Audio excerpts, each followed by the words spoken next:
live environment. Yeah, oh god, this is great. I got my own little TV. This is perfect. Yeah, I got it all. Adam's doing a fantastic job so far. It's been really good. So first of all, you're actually playing this right now. Yeah. That's right. And I do want to emphasize how beautiful this game is. Oh, thank you. Well, yeah, Brian, tell me a little bit about what you guys want to show us this evening. So I think, the big thing is, again, I think that part of the Spider-Man fantasy is to swing around New York City and, to have, not only just a great story, but have a bunch of different activities in that world. And we wanted to, give people who attend E3 an opportunity to experience that. So, obviously it's a big narrative-driven experience, but at the same time, part of that superhero fantasy, especially that Spider-Man experience, is living within New York City and seeing that. So, Adam is one of our combat pro players because he's a combat designer, and again, he's just showing off some really awesome stuff that as you get better with the game, obviously,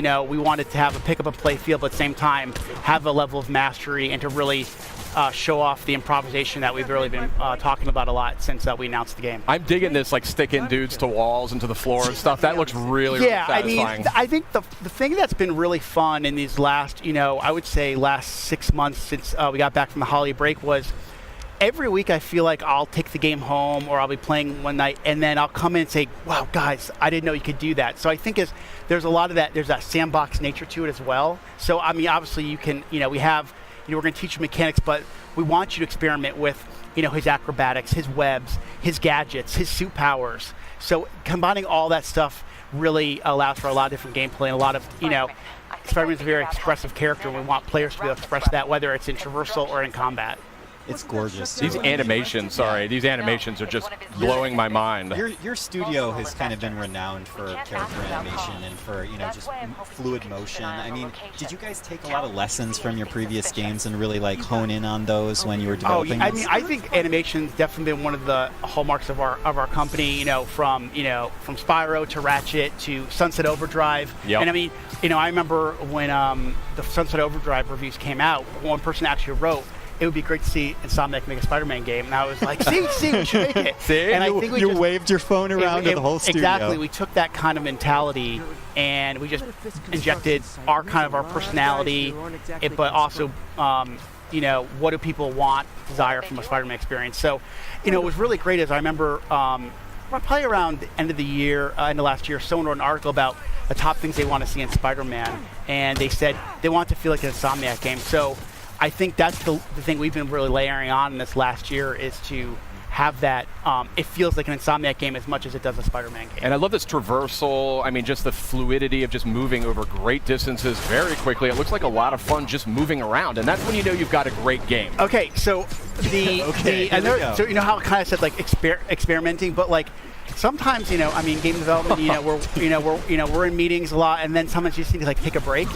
And what I used to find myself doing was just swinging around New York City. It was almost like therapeutic. It's just kind of like when I play other games, I just walking or running or even taking a car. It feels so more natural now just to swing around like Spider-Man. So it's definitely one of those things that has that, again, just like combat, that pick and play feel, but we want players to have a level of mastery as they play and get What better. was that? Hold on a second. Okay. Very interesting what you're saying there. So like I said, Adam showed off, I think he showed off the tripwire, or it's basically a gadget that you can either attach to a piece of geometry and the enemies walk by, they'll get grabbed and sucked back, but you can also attach it to an enemy, and if an enemy walks by, they kind of slam into each other. That is amazing. This is so cool. What's this focus meter about? So the focus meter is basically, there's kind of a risk reward. As you build focus, you can use it to heal. Sid's having a religious experience. It just looks incredible. Okay, thank you.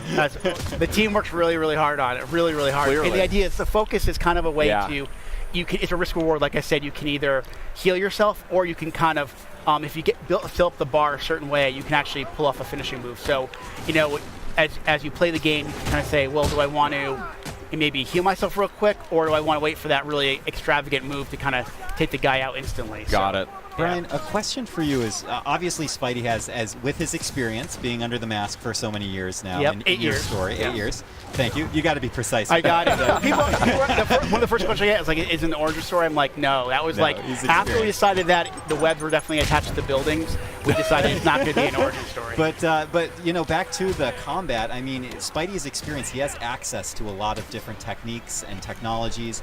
How do you balance out his experience with the fact that you don't want to overwhelm a player with options, right? You want to make it approachable. You know, I assume. really that comes down to our combat team, our traversal team, Like and this our, guy our right designers, here. like Adam, and really going, okay, you know, kind of handing that stuff out over the course of the game. You know, finding those right spots where you kind of, okay, we're going to teach you how to punch and how to kick and how to punch guys up in the air and use your webs.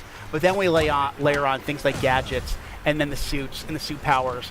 And it's kind of giving over time. If we just, you know, one thing with something like E3, you know, we want you to feel great, right? But there's a lot to learn really quickly.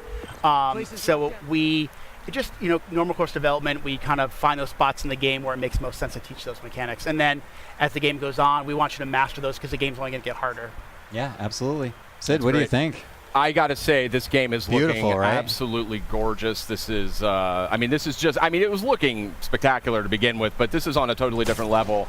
And I can man, just we're see seeing that so much. I can see that polish, though. That's the thing, and that's what comes out in that final few months of development. Yeah, I mean, if you guys watched the press conference, right? Sure. You saw all those games, those first-party games, and they all have a level of polish. And to be in a press conference with the likes of a Naughty Dog, a Sucker Punch, Kojima Productions,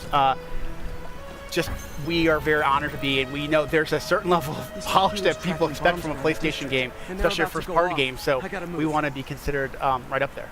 Well, And not to mention also from the Marvel, you know, Marvel Of fans course. expect to have that perfect experience. of course. May I just ask real quickly, you know, as we're starting to wind down, from a personal perspective, I mean, what's it like for you and for the team to be able to kind of look up at the big screen and see your game after all that time and all that work?